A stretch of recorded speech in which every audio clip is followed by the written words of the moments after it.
ရင်သွေးအယောက်140ကျော်ရှိမှအကယ်ဒမီဆုနဲ့အောင်ပွဲခံခဲ့တဲ့မေမေခန့်နေဝေပရိသတ်များအားလုံးပဲမင်္ဂလာပါရှင်မြန်မာနိုင်ငံမှာမင်းသမီးတွေအများကြီးရှိကြပေမဲ့မင်းသမီးဆိုတဲ့ဂုဏ်ပုတ်အပြင်ပရိသတ်အမိခင်ကြီးဆိုတဲ့ဂုဏ်ပုတ်ကိုပါပိုင်ဆိုင်ထားသူကတော့ခိုင်နေဝေတယောက်တည်းရှိမယ်လို့ထင်ပါတယ်ခိုင်နေဝေကရုပ်ရှင်လောကမှာနှစ်ပေါင်းများစွာကျင်လည်ခဲ့တဲ့ဝိုင်းရင်တယောက်ဆောင်တအုပ်ဖြစ်တယ်လို့ပြင်ပလောကမှာလည်းခိုကိုရမဲ့ရင်သွေးငယ်ပေါင်း140ကျော်ကိုရင်အုပ်မကွာဆောက်ရှောက်ထားတဲ့သူရဲကောင်းတအုပ်လည်းဖြစ်ပါတယ်ဒီနေ့မှာတော့ခိုင်နေဝေကမောင်မီပရာဇက်ကားနဲ့အကောင်းဆုံးအမျိုးသမီးဇက်ပုတ်စုကိုထိုက်တန်နဲ့စုခုရရှိခဲ့ပါပြီ။ခိုင်နေဝေရဲ့ပုံရိပ်ကိုပြန်ကြည့်မယ်ဆိုရင်ကင်မရာရှေ့မှာလှလှပပနေတာထက်ရေဘေးလေဘေးငလင်ဘေးစားတဲ့သဘောဝဘေးရဲ့နေရာတွေကြားရောက်တဲ့နေရာမှာပိုတွေ့ရလိမ့်ရှိပါတယ်။လမ်းမဆက်သွယ်ရေးခက်ခဲတဲ့ဒေသတွေရေကြီးတဲ့နေရာတွေကိုကိုယ်တိုင်လေစီးလမ်းလျှောက်ပြီးတော့အလူရှင်တွေရဲ့စေတနာကိုလက်ဆင့်ကမ်းပို့ဆောင်ပေးခဲ့သူပါ။ကိုယ်တိုင်ကလည်းပေးမဆင်းရဲခံငွေကုန်ကြေးကြခံပြီးတော့ပြည်သူတွေရဲ့မျက်ရည်ကိုတုပ်ပေးခဲ့တယ်။သူမရဲ့စေတနာတွေကအခုချိန်မှာအကယ်ဒမီရွှေစင်ရုပ်ထုအဖြစ်အကျိုးပေးလိုက်ပြီလို့ဆိုရမှာပါ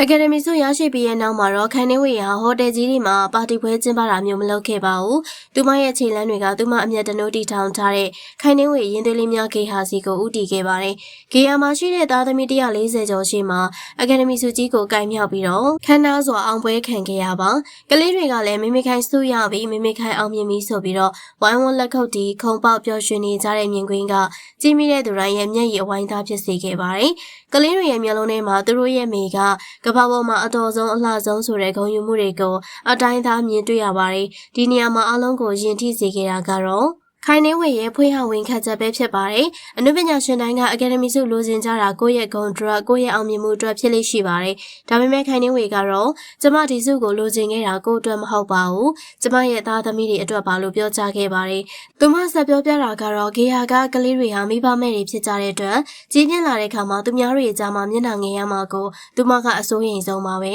။ဒါကြောင့်ငါတို့အမေကတာမန်လူမဟုတ်ဘူး။ရုပ်ရှင်မင်းသမီးအကယ်ဒမီဆုရှင်ကြီးပါလို့သားသမီးတွေအနေနဲ့သူများရှိမှခေါင်းမော့ရင်ကော့ပြီးတော့ဂုံယူဝင်ကြွားစွာပြောနိုင်စေခြင်းလို့ဒီစုကိုအရယူခဲ့တာဖြစ်ကြောင်းရှင်းပြခဲ့ပါတယ်။ဒီနေရာမှာပို့ပြီးတော့လေးနက်တာကခိုင်နေဝေဟာဒီရွှေစင်ရုပ်ထုကိုသူမအတွက်အောင်မြင်မှုမှတ်တိုင်ဖြစ်သတ်မှတ်တာထက်ကလေးတွေအတွက်ဂုဏ်ယူစရာလေးတစ်ခုဖြစ်နေဖန်တီးပေးလိုက်တာပါမိဘမဲ့ကလေးတွေဆိုတာလူအဖွဲ့အစည်းမှာအားငယ်စိတ်ဝင်လွယ်တတ်ပါတယ်ဒါပေမဲ့အခုတော့သူတို့ဟာမိဘမဲ့မဟုတ်တော့ပါဘူးအကယ်ဒမီမင်းသမီးကြီးခိုင်နေဝေရဲ့သားသမီးတွေဆိုတဲ့ဂုဏ်ပုတ်အသစ်ကိုရရှိသွားပါပြီရွှေစင်ရုပ်ထုကိုကလေးတွေကိုင်းကြည့်ပြီးတော့ပျော်ရွှင်နေကြတာကရွှေရဲ့တန်ဖိုးကြောင့်မဟုတ်ပဲသူတို့ရဲ့မိခင်ကသူတို့အတွက်ကဘာကြီးကိုအောင်နိုင်ပြလိုက်တယ်ဆိုတဲ့ယုံကြည်မှုကြောင့်ဖြစ်ပါတယ်ဒါကကလေးတွေရဲ့အနာဂတ်အတွက်တန်ဖိုးမဖြတ်နိုင်တဲ့စိတ်သက်ခွန်အားပါအခုဆိုရင်တော့ခိုင်နေဝေရဲ့ရင်သွေးလေးတွေကအကယ်ဒမီမမေရဲ့သားသမီးတွေဖြစ်သွားကြပါပြီ။သူမရဲ့ Brighter စိတ်ဓာတ်နဲ့အနုပညာရည်ချင်းပေါင်းဆက်သွားတဲ့အခါမှာတော့လောကကြီးအတွက်အထိုက်တန်ဆုံးအရေးချင်းအရှိဆုံးအနုပညာရှင်ဖြစ်လာတယ်လို့ဆိုရမှာပါ။ကဲပရိသတ်ကြီးသားသမီးတွေမျက်နှာမငယ်ရအောင်